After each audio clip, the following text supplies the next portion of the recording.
Usually when we picture a medical procedure, there is this expectation of total, almost structural precision. Oh, absolutely. Like you break a bone, the x-ray shows a jagged white line, and the surgeon just points to the screen and says, well, there it is. We bolt it back together right there. Right. It feels very binary. Like the problem is isolated, the target is static, and you just, apply the mechanical fix. Exactly. And that visibility is incredibly comforting. But then you look at actual soft tissue medical interventions procedures, where needles and catheters have to navigate through the complex dynamic layers of the human body. Which is a whole different ballgame. It really is. Suddenly, that exactness relies entirely on invisible geometry. It turns out the difference between a life-saving intervention and a severe localized trauma is often a matter of just 15 degrees. Yeah, just 15 degrees. So welcome to the deep dive. Today, we are taking you on a journey into the hidden geometry and, honestly, the literal fluid dynamics of medical procedures. Which is a completely different paradigm for looking at healthcare. I mean, we're so conditioned to think of medicine strictly in terms of pharmacology or cellular biology. Right, the chemicals. Exactly. But today, we are stripping that away. We're looking at the body through the lens of structural engineering, vector forces, and tissue mechanics. And to figure this out, we've pulled together a really unusual stack of sources for you today.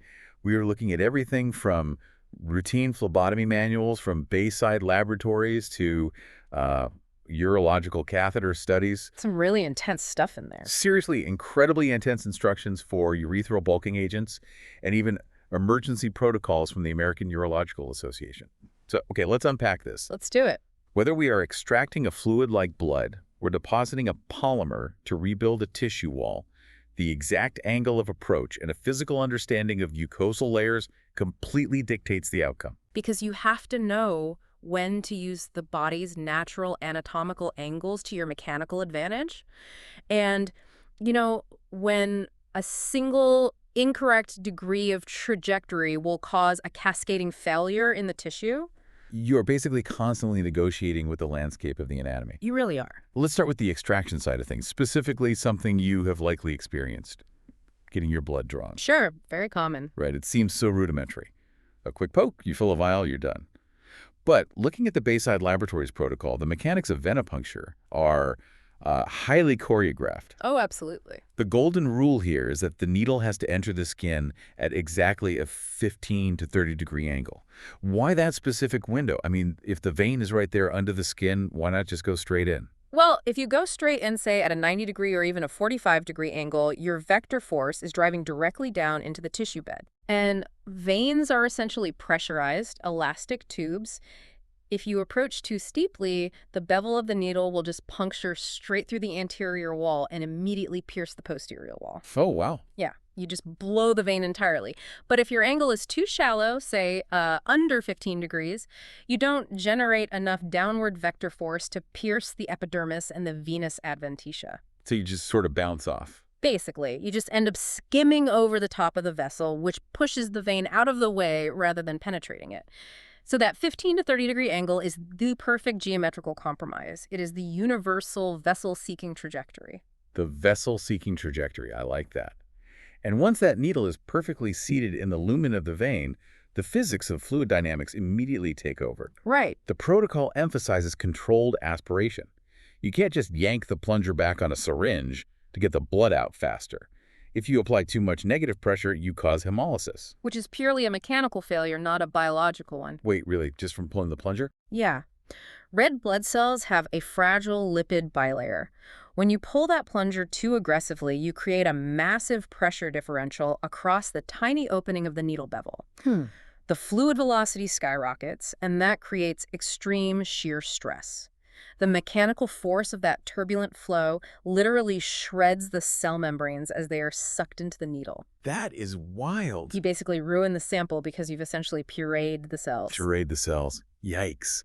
But that makes total sense when you visualize the forces at play. Yeah. And it's not just the extraction pressure, it's the chemical mechanics of the tubes themselves. Oh, the order of draw. Yes. Bayside mandates a strict order of draw. You do your blood cultures first, then the light blue citrate tubes, and so on. And you also have to gently invert most tubes 5 to 10 times. Gently. Right. But if you have a quantiferon gold tube, the protocol explicitly demands you shake it vigorously. I found that so contradictory. Why treat that one tube like a maraca when you just told me red blood cells are fragile? Well, it comes down to the mechanism of the chemical additives. With the standard citrate tube, you just need gentle kinetic mixing to distribute the anticoagulant so the blood doesn't clot. Okay, that makes sense. But the quantiferon walled tube is designed for an immunological assay. The inner walls of that specific tube are coated with specialized antigens that need to directly interact with the T cells in the blood to stimulate interferon production. So gentle just doesn't work. Gentle inversion won't cut it. You need the vigorous mechanical kinetic energy to physically scrub the blood against the entire inner surface area of the tube, ensuring those antigens are fully dissolved and integrated into the sample. Okay, so that 15 to 30 degree downward angle and those specific fluid dynamics are the standard for peripheral extraction. But what happens when the target is deeper and the risk of contamination is too high? Right, like in pediatrics. Exactly. The sources detail a pediatric procedure called suprapubic aspiration, or SPA. If they need a sterile urine sample from an infant, they bypass the urethra entirely. Right, they go straight through the anterior abdominal wall. But notice how the geometry completely flips here.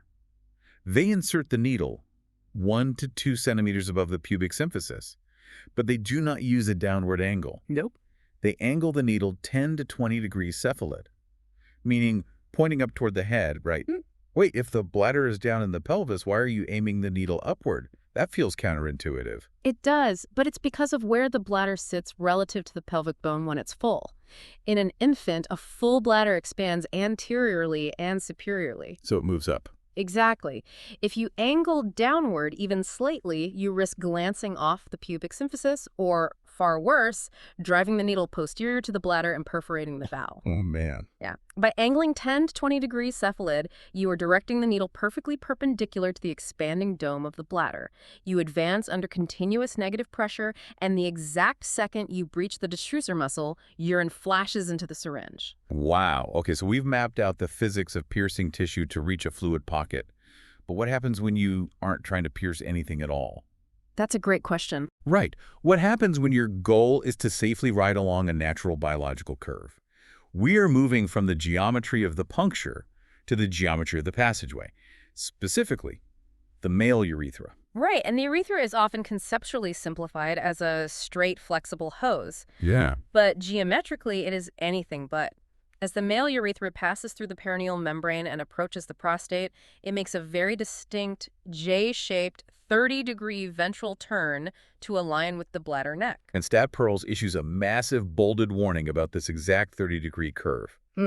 If a practitioner takes a standard rigid catheter and attempts to advance it with excessive mechanical force without respecting that sudden angle change, The outcome is disastrous. it really is. The structural integrity of the urothelium simply cannot handle that directed focal pressure. The rigid tip will catch on the mucosal fold at the curve. Right. And if the practitioner keeps pushing, the vector force shears the superficial tissue layers apart. It physically elevates a flap of the mucosa and tunnels straight into the submucosal space, creating an iatrogenic false passage. Which is terrifying. You're just blindly ramming a pipe into a dead end, shearing the tissue right off the anatomical wall. It's awful. And to try and fix this, the historical solution our sources mentioned was the Coude tip catheter, which featured a fixed, rigid 15-degree bend at the tip. Yes. But I have a major issue with this design. If that catheter rotates even slightly in your hand as you advance it, that rigid 15-degree bend is suddenly pointing 90 degrees or 180 degrees in the wrong direction, Right. aggressively scraping the lateral wall. That's exactly what happens. Why was a fixed-angle tool ever the standard for a dynamic curve? Because for decades, medical engineering was severely bottlenecked by material science. We could only manufacture rigid or semi-rigid polymers that held a single shape. So they just made the body deal with it. Essentially, yeah. The philosophy was that the body would have to structurally accommodate the tool. But human anatomy doesn't conform to static right angles or fixed arcs. Fortunately, a cadaveric study in our stack analyzes the transition to modern biomaterials, specifically highlighting tools like the SpeedyCath Flex Coude Pro. And here's where it gets really interesting, because the SpeedyCath doesn't have a rigid bend at all. It uses an omnidirectional, flexible tip. Precisely. The engineering philosophy completely reversed. Instead of forcing a predetermined angle, the omnidirectional tip relies on physical deflection. Okay. As it hits that 30-degree ventral turn, the flexible bulbous tip doesn't dig into the mucosa. It deflects off the wall, following the path of least resistance. So it guides itself. Yeah, it self-corrects its trajectory to turn cranially, entirely bypassing the risk of elevating a mucosal flap. The tool is finally adapting to the body's intrinsic geometry rather than the other way around. I love that shift in thinking. Let the anatomy guide the physics. Yeah. But since that urothelial lining is clearly so delicate and prone to shearing, what happens when the structural integrity of the urethra itself completely fails? Like with intrinsic sphincter deficiency. Exactly, ISD. Our sources dive heavily into this condition where the internal sphincter loses its muscle tone, leading to severe stress urinary incontinence. The anatomical seal is broken. The walls of the urethra no longer meet in the middle to hold back the hydrostatic pressure from the bladder. Right. To fix this, you have to reinforce that seal by depositing bulking materials directly into the submucosal space to physically push the walls back together. And reading the history of these bulking agents is like reading a mad science journal. In 1955, they were injecting paraffin wax, they tried cod liver oil, autologous fat. So much trial and error. Yeah, they even injected Teflon, which is chemically inert but structurally disastrous because the particles were small enough to migrate through the lymphatic system to the lungs and brain. Which is horrifying. But the material science has evolved drastically. Today, the protocols use agents like Durasphere, which consists of heavily engineered pyrolytic carbon-coated beads. Sounds intense. It is. There's also coaptite, relying on calcium hydroxylapatite, and URYX, a remarkably complex copolymer that is injected as a liquid but undergoes a phase change in the tissue to form a spongy, permanent mass. But none of that advanced material science matters if the injection geometry is wrong. And this is where we have to explicitly address the central tension of these procedures. Earlier, we established that a 15 to 30 degree downward angle is the absolute gold standard for finding and entering a blood vessel. Yes, the vessel-seeking trajectory. Right. But when you are injecting urethral bulking agents, hitting a blood vessel is a catastrophic error. It is the ultimate adverse event. Yeah. The Durasphere manual explicitly warns that intravascular deposition of these carbon beads will cause immediate embolic phenomena. You are shooting solid microparticles directly into the venous return, which will travel and lodge in downstream capillary beds, causing localized tissue infarction. So if the 15 to 30 degree angle is a vessel-seeking missile, what specific needle angle technique do they use to guarantee they stay in the tissue and out of the bloodstream? They completely abandon the standard approach and utilize a technique called tissue tunneling. Tissue tunneling. Yeah. Instead of using a 15 to 30 degree angle, the practitioner takes the cystoscope and needle and approaches the urethral mucosa at a much steeper 30 to 45 degree angle. Okay, so going in steeper. Right. This sharper angle ensures they decisively pierce the tough mucosal layer without skeeving off the surface. But they only go in exactly 0.5 centimeters at that 45 degree angle. And here is where I genuinely struggle to visualize the physics.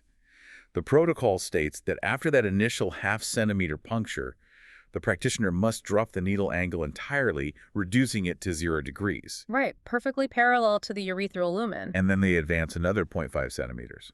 Wait, if you drop the needle perfectly flat to 0 degrees, aren't you just risking tearing straight back out through the mucosa or blindly ripping the tissue apart? It sounds counterintuitive, but dropping to 0 degrees is what locks you into the correct anatomical plane. Well, by advancing parallel to the lumen, the needle physically wedges itself between the superficial mucosa and the deepal detrusor muscle layer. It's like sliding a heavy thread between the woven layers of a piece of thick fabric. Oh, I see. You angle the needle sharply to get past the top weave, but then you lay the needle completely flat to glide between the layers without poking out the top or plunging through the bottom. That 0 degree horizontal tunnel physically isolates the needle tip from the deep vascular structures that sit below the muscle layer. Okay, that visual really helps. Wow. And before they even think about injecting the agent, the protocol mandates strict pre-injection aspiration. They pull back on the syringe to check for a flash of blood. Which is an absolutely critical safety step. Right. If they see blood, they know they accidentally hit a vessel, and they abort immediately to avoid that whole intravascular deposition nightmare we just talked about. Yeah. If it's clear, they begin the injection. And the physical properties of the agents themselves dictate the rest of the procedure. If the practitioner accidentally angled too deeply and embedded the needle into dense muscle, the Durasphere beads physically will not flow. Really? Yeah, the hydrostatic resistance of the muscle fibers will instantly clog the needle. Wow. And with URYX, the fluid dynamics are even more extreme. You have to inject it painstakingly slowly, just 1 milliliter per minute. And when the injection is finished, you can't just pull the needle out. The protocol says you must hold the needle dead still in the tissue for 60 full seconds. Because that 60-second pause is critical for the chemical phase change. Right, to let it solidify. Exactly. The URYX copolymer needs that exact amount of time at body temperature to solidify from a liquid into an elastic, spongy mass. If you pull the needle out too early, the liquid polymer will just follow the negative pressure gradient of the needle track and leak right back out into the open urethra. Oh, making a mess. Yes, an event known as extravasation. Yeah. Holding it allows the polymer to cure, structurally blocking its own exit pathway. So if we connect this to the bigger picture, this entire tunneling protocol, the 45-degree entry, the 0-degree parallel advance, the pre-injection aspiration, the 60-second hold, is all designed to achieve perfect mucosal coaptation. Spot on.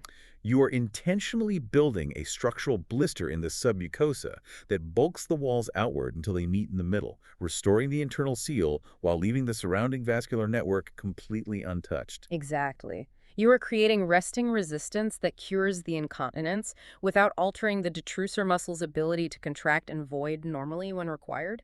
It is an incredibly elegant manipulation of tissue geometry. Okay, so far we've explored procedures where the practitioner can either directly see the target tissue like a vein or use a cystoscope camera to monitor the urethral wall. But what happens when the anatomical target is completely out of sight, buried deep inside the skull, and you have to rely entirely on blind tactile geometry? Oh, this is where it gets really intense. Our stack of sources gets incredibly high stakes here. Let's look at ophthalmic anesthesia. Specifically, the retrobulbar block. This is a regional anesthetic technique used to achieve complete akinesia paralysis and anesthesia of the extraocular muscles before major eye surgery. I'm not going to lie, reading this protocol made me physically cringe. It's not for the faint of heart. Definitely not. Yeah. The practitioner takes a 23-gauge blunt needle and inserts it through the skin at the lower corner of the eye, advancing it past the actual equator of the eyeball. Right. Then they pivot the needle supranasally, pointing up and towards the nose, at exactly a 45-degree angle to penetrate the dense muscle cone that sits deep behind the eye. But it's the physical reaction of the eye itself that blew my mind.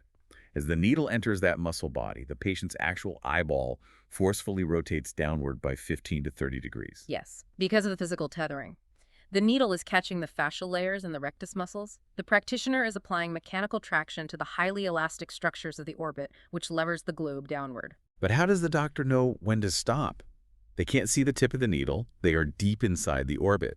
It feels like feeling for a lock to click in the dark while wearing heavy winter gloves. That's a great analogy. And this raises an important question about modern medical training.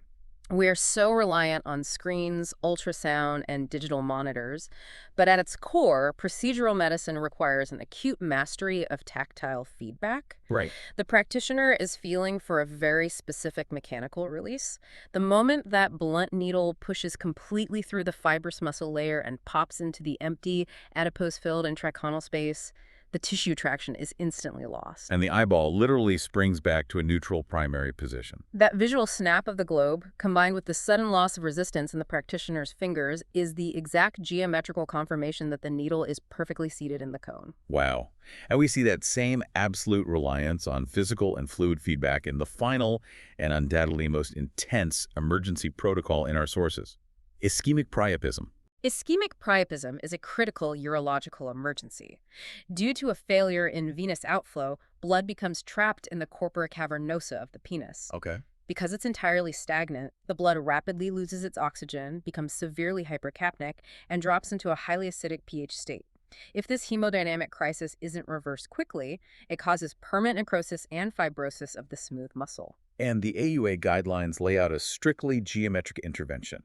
The practitioner takes a large 16 to 18 gauge needle and must place it laterally at exactly the 3 o'clock or 9 o'clock position on the base of the penile shaft. Why that specific orientation? Geometry dictates safety here. The dorsal nerve, artery, and deep dorsal vein run longitudinally right at the 12 o'clock position. The urethra sits exactly at the 6 o'clock position. So you really want to avoid those. Absolutely. Plunging a large bore needle into either of those access points would cause catastrophic damage. The 3 and 9 o'clock trajectories provide a clear, avascular window directly into the trapped cavernosal chambers. And once again, pre-injection aspiration dictates the entire flow of the procedure. They don't just insert the needle and aggressively inject a reversal drug. No, they have to aspirate first. Right, physically extracting this thick, dark, deoxygenated sludge. Then, they flush the chambers with sterile saline until the fluid dynamics completely shift. They are looking for the exact moment the effluent changes from dark, hypoxic blood to bright red, oxygenated arterial blood. Only then do they inject the phenylephrine. But mechanically, why wait? Why not just inject the drug immediately to stop the erection? Because of the pharmacology of the smooth muscle receptors, phenylephrine is an alpha-1 adrenergic agonist. Its entire job is to force the smooth muscle to contract and squeeze the blood out. Right. But those alpha-1 receptors physically cannot bind to the drug in a highly acidic, hypoxic environment. The molecular shape of the receptors actually changes in low pH. Yeah, if you inject phenylephrine into that dark, acidic sludge, it does absolutely nothing. You have to use fluid dynamics to flush out the acid, restore normal physiological pH with the bright red arterial blood, and then introduce the drug so it can successfully bind and trigger the mechanical contraction. It all comes back to mastering the physical environment. It really does. Whether it's the 15 to 30 degree vector of a phlebotomy needle relying on precise shear stress to preserve red blood cells, or the steep 45 degree to 0 degree tunneling pivot required to safely lock a bulking agent into a submucosal plane, the anatomy dictates the physics, and the physics dictate the outcome. It strips away the illusion that human anatomy is just a static textbook diagram. The body is an actively pressurized environment governed by strict architectural rules, fluid resistance, and tissue elasticity. So what does this all mean for you? Next time you are sitting in a clinic waiting for a routine blood draw, or you find yourself reading up on a complex surgical intervention, you will know that the act of healing isn't just about the chemical composition of the medicine inside the syringe. It is entirely dependent on the exact geometric trajectory that medicine takes to get there. And looking at the trajectory of medical technology itself, from forcing rigid fixed-angle catheters through delicate 30-degree curves to engineering omnidirectional tips that navigate those pathways automatically, it presents a fascinating premise for the next decade of care. Where do you think it's headed? Well, we are rapidly advancing in the fields of robotics, haptic feedback, and smart biomaterials. Could we soon see the deployment of smart needles? Needles equipped with microsensors that can physically detect the difference between mucosal tissue and a vascular wall in real time, automatically adjusting their own vector to refuse entry into a blood vessel during a bolting procedure. That would be incredible. It could entirely eliminate the need for human geometrical perfection, offloading the mathematics of the human body to the tools themselves. Now, that is a thought to linger on. Yeah. The day the needle knows the geometry better than we do. We'll leave you with that. Until next time.